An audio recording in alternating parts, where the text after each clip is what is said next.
மக்களே வந்து ஆட்சியை கவிழ்த்துடுவாங்க. ஏன்னா ஆட்சிக்கு வந்து ஆரம்ப கட்டத்திலேருந்தே திமுக சார்பாக இந்த ஒரு ஸ்டேட்மெண்ட் தான் வந்துட்டு இருக்கு. மக்களே ஆட்சியை கவிழ்த்து விடுவார்கள். அப்போ ஆட்சியை கவிழ்ப்பது தான் வந்து திமுகவின் நோக்கமா? எடுத்தேன் கவிழ்த்தனே. இந்த கரூரில் நடந்த சம்பவத்திற்கு நான் கணக்கு தீர்ப்பேன் என்று சொன்னால், கணக்கு என்றால் என்ன? எங்களை பழி வாங்க போறீங்களா, இல்லை எங்களை தீர்த்து கட்ட போறீங்களா? கொள்கை ரீதியாகவும் அரசியல் ரீதியாகவும் ஒரு எதிர்கட்சியாக தான் இருந்தீங்க. அப்படி இருக்கும் பொழுது அப்ப தாவேகா மட்டும் என்ன அந்த நாட்டை வந்து சீர்குலைக்க போகுதா? நீங்கெல்லாம் ஒன்றிணைந்து வந்து நாங்க வந்து நாட்டை வந்து பலப்படுத்த போறோம், வலுப்படுத்த போறோம் அப்படிங்கிறீங்க. அப்ப தாவேகா வந்து என்ன சீர்குலைக்கிறதா உங்களோட நோக்கமா? அந்த அதிமுக திமுக சேரக்கூடாது நீ ஏடா கட்சி? அதிமுக சேரக்கூடாது. திமுக தீய சக்தி.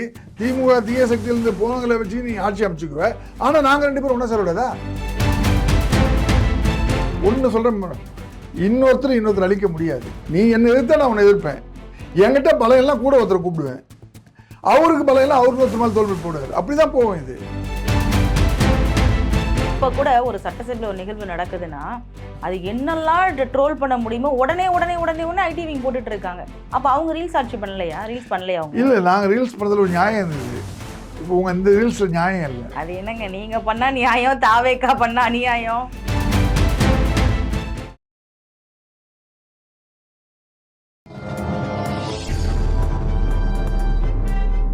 பத்திரிகை.com நேயர்களுக்கு வணக்கம். இன்றைய நேர்காணல்ல திமுகவின் காஞ்சிபுரம் மூத்த முன்னோடி கோவிந்த ஸ்ரீனிவாசன் நம்மோடு இருக்கிறார். வணக்கம் சார். வணக்கம். எப்படி இருக்கீங்க? நல்லா இருக்கேன் மேடம். ஓகே, இப்போ வந்து கரூர் விவகாரம் வந்து இப்போ சிபி விசாரணை வசம் போயிட்டு இருக்கு. இந்த சூழ்நிலை பார்த்தீங்க அப்படின்னா தீர்க்க வேண்டிய கணக்கு இருக்கு, திமுகவுக்கு தீர்க்க வேண்டிய கணக்கு இருக்கு அப்படின்னு சொல்லிட்டு அமைச்சர் ராதவ் அவர்கள் பேசி வர்றாரு. இவருடைய பேச்சு இப்போ இவங்க ஆளும் அரசாக இருந்தாலும் இவருடைய பேச்சு வந்து ஒரு ஏற்புடையதாக இருக்குதா? இன்னைக்கு தமிழகத்திலேயே அரசியல் அசிங்கமாக போயிட்டு இருக்கு. தலைவர்களுக்கு உண்டான பாணியில் தலைவர்கள் பேசுவதும் கிடையாது, தலைவர்களுக்கு ஏற்ற கேள்விகளை கேட்பதும் கிடையாது. முழங்காலுக்கும் மொட்டை தலைக்கும் முடி போட்ட கதையாகுது. கரூர் சம்பவம் நடந்தது, அது வழக்கு வந்து டெல்லியில் உயர்நீதிமன்றத்தில் சுப்ரீம் கோர்ட்டில் இருக்கு.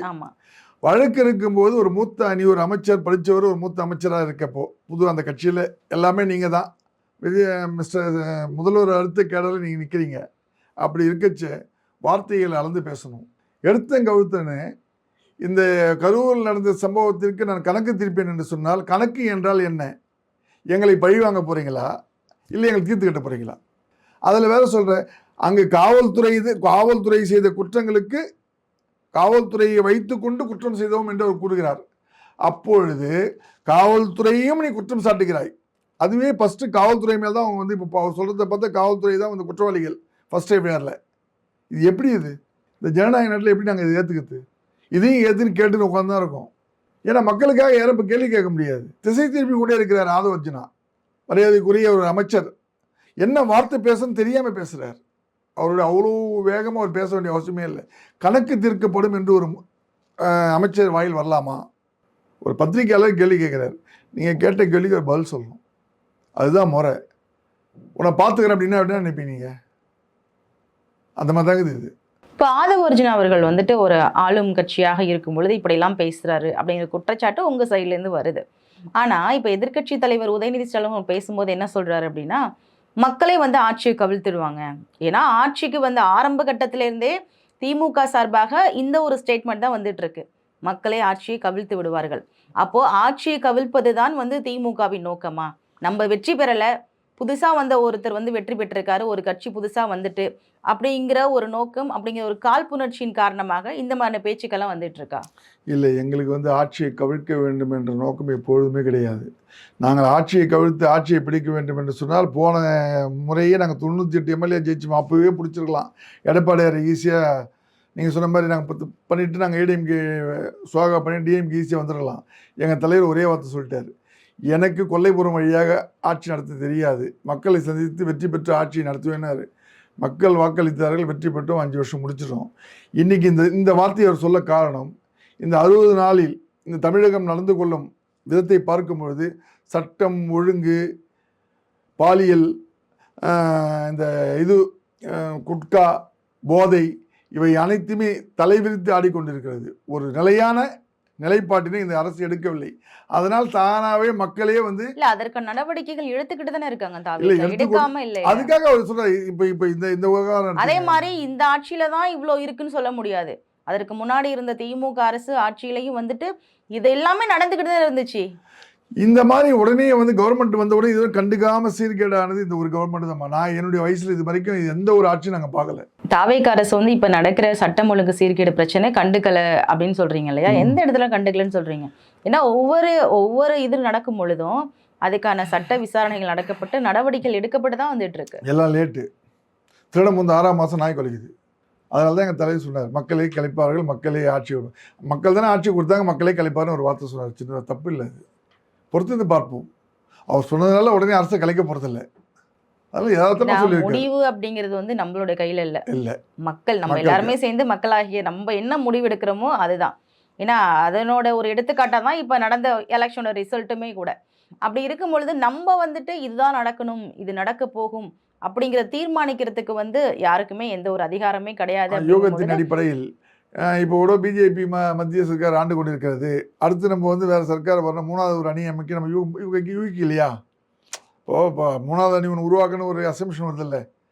ஏன்னா பிஜேபி எதிர்க்கணும், காங்கிரஸ், அந்த மாதிரி ஒரு யூகம் தான் இது. இப்போ வந்து உடனே அவர் வந்து கவர்மெண்ட்டை கவுத்துணும்னு நினைக்கல. அவர் ஒரு இடத்துல போறாரு, பேட்டி கேட்குறாங்க, மக்களே ஓட்டு போட்டாங்க, மக்களே அந்த ஆட்சியை கவுத்துட்டு போயிடுவாங்க, பொறுத்து பார்க்கலாம் என்று சொல்லியிருப்பார். அவருடைய நிலைப்பாடு அதுதான். அதற்காக நாங்கள் வந்து அவரை குறை சொல்ல முடியாது. திமுகவில் ஒரு உறுப்பினராக இருக்கிறத நான் சந்தோஷமாக நினைக்கிறேன். நான் இது வரைக்கும் எந்த பதவியுமே அனுபவிக்கலை.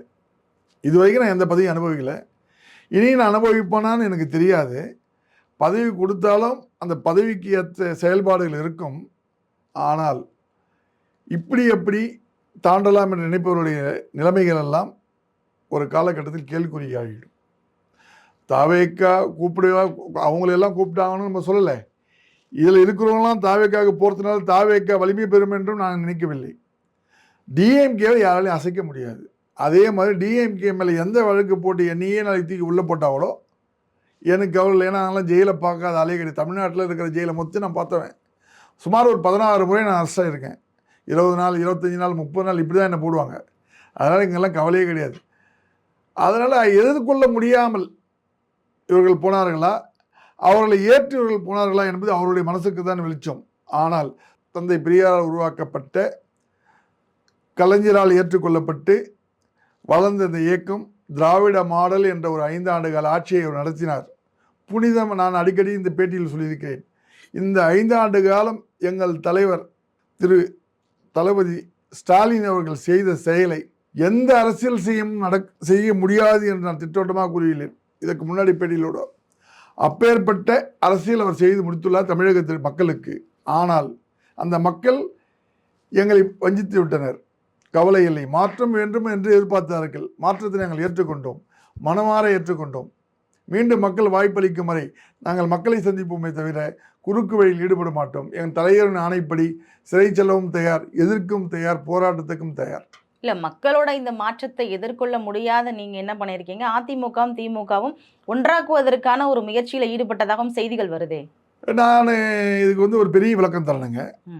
இன்னைக்கு வலது கம்யூனிஸ்ட், இடது கம்யூனிஸ்ட் 2 பேரும் ஒரே இயக்கத்தில் இருக்காங்க. அங்கே டெல்லி அந்த பக்கம் பார்த்தீங்கன்னா அவங்க தனித்தனியாக இருப்பாங்க, எதிர்முதிரமாக இருப்பாங்க. இன்னைக்கு ஏடிஎம்கே என்ற ஒரு வலுவான பெரிய இயக்கம், மாபெரும் இயக்கம், தமிழகத்தை ஆண்ட இயக்கம், எம்ஜிஆரால் உருவாக்கப்பட்ட இயக்கம், ஜெயலலிதா அம்மையார் வளர்க்கப்பட்ட இயக்கம், இன்று எடப்பாடியாரால் நடத்தப்பட்ட இயக்கம். ஏதோ ஒரு காலத்தின் கட்டாயம் அது சரிந்து விட்டது. அவரும் மக்களை சந்தித்து 44 தொகுதியை வென்றார். அவர் முகத்துக்கும் வாக்கு கிடைச்சிருக்கு. 41 எம்எல்ஏவை உருவாக்கியுள்ளார். அதிலிருந்து எல்லோரும் போய் கொண்டிருக்கிறார்கள். அது வேற அவங்களுடைய விவகாரம்.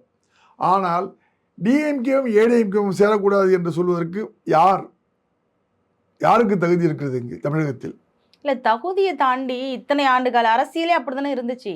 அதிமுகவும் திமுகவும் எதிர்கட்சியாக தானே இருந்திருக்காங்க. நான் என்ன கேட்குறேன்னா, நாங்கள் அவங்க ஆளுங்கட்சி, இன்னைக்கு நாங்கள் எதிர்கட்சி. இத்தனை ஆண்டு காலம் அண்ணன் தம்பிகளாக இருந்தும் பங்காளி சண்டையில் உட்காந்துருந்தோம். மக்கள் மாற்றம் என்று கேட்டாங்க. புதுசாக வந்துட்டார். வந்தவர் சினிமா துறையை சார்ந்த, கலைத்துறையை சார்ந்தவர். மக்கள் மோகத்தின் அடிப்படையில் வாக்களித்தனர். ஆனால் சிந்தித்து செயல்படவில்லை. இந்த மாதிரி ஒரு நிலையில் மக்களை மீண்டும் வேப்பில் அடித்து தண்ணி தெளித்து எழுப்பணும்னா எல்லா கட்சியும் ஒன்றா இல்ல இது சினிமா கேளுங்க இது கேளுங்க சினிமா முகம் தான். மக்கள் வந்து விஜய்க்கு வாக்களித்தார் என்றால் சினிமா முகம். நாங்கள் நீங்கள் என்ன ஒன்றாலும் என்ன கேளுங்க, அவருக்கு வந்த ரீல்ஸ் அதெல்லாம் ஒரு ஓட்டு கிடச்சிது. நாங்கள் சொல்லுவோம், நான் சொல்கிறேன் ரீல்ஸ் தான்.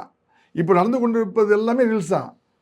ஆகையினால அந்த அதிமுக சேரக்கூடாது நீ ஏடா கதி. அதிமுக சேரக்கூடாது.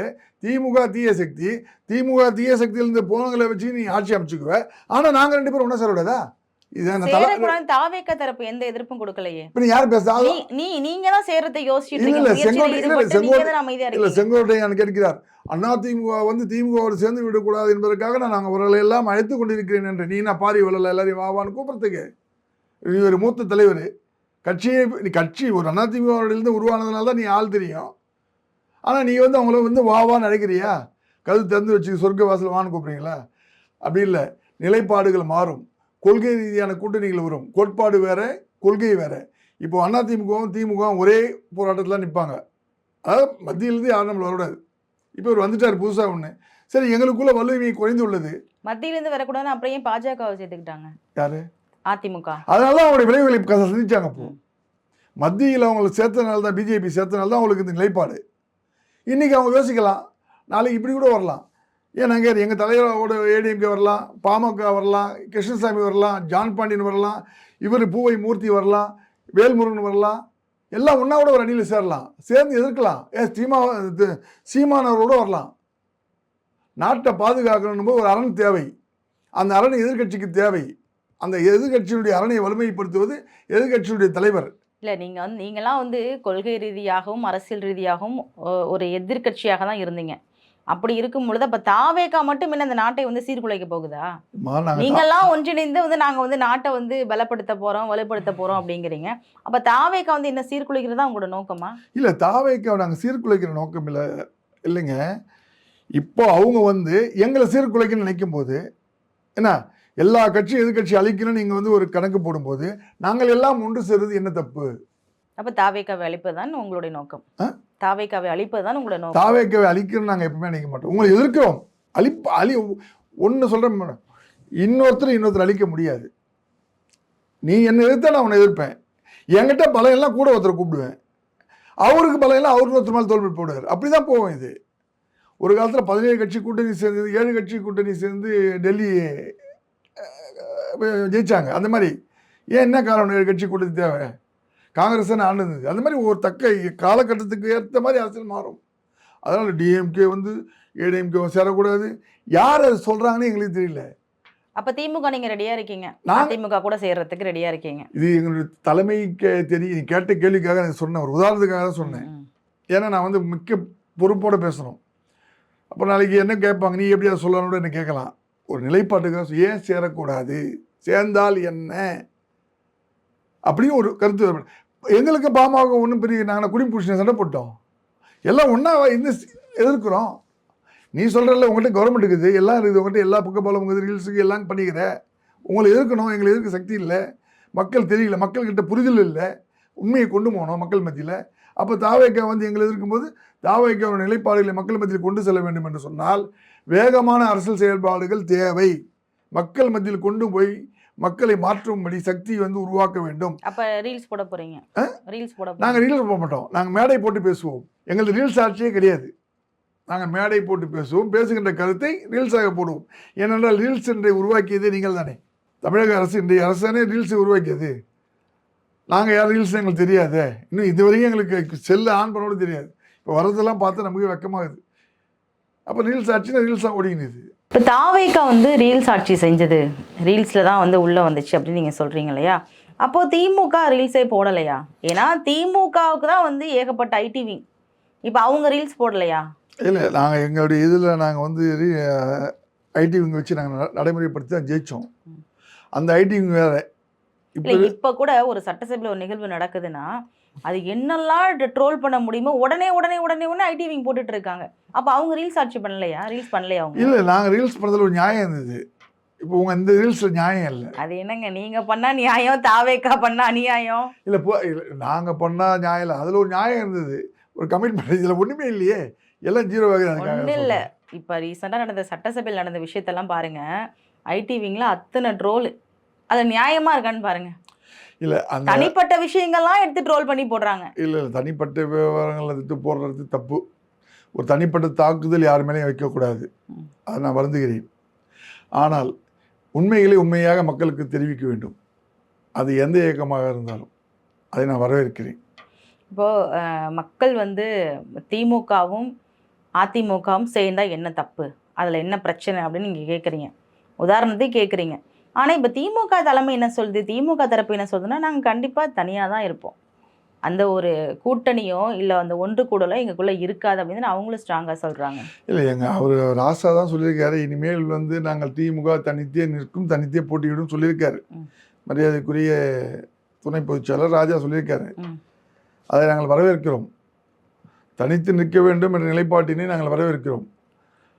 அது வந்து அந்த காலகட்டத்தினுடைய அரசியல் நேரத்துக்கு ஏற்ற மாதிரி நம்ம தனித்து நிற்கணும்னா நின்று போகலாம், மக்கள் வாக்களித்தால் ஜெயிக்க போகிறோம். ஆனால் இந்த மாதிரி ஏடிஎம்கே வந்து இப்படி எங்களை கூப்பிட்றான்னு செங்கோட்டையான் சொன்னதுனால இந்த விரிவான விளக்கத்தை நான் உங்களுக்கு தந்தேன். ஏடிஎம்கேவோடு சேரலாம், பாமகவோடு யாரும் ஒன்றும் கிடையாது, எல்லாமே சேர்ந்திருக்கலாம், பிரிந்திருக்கலாம். அந்த காலத்தின் கட்டாயம் கொள்கை ரீதியாக இது நடக்கும். நன்றி, வணக்கம்.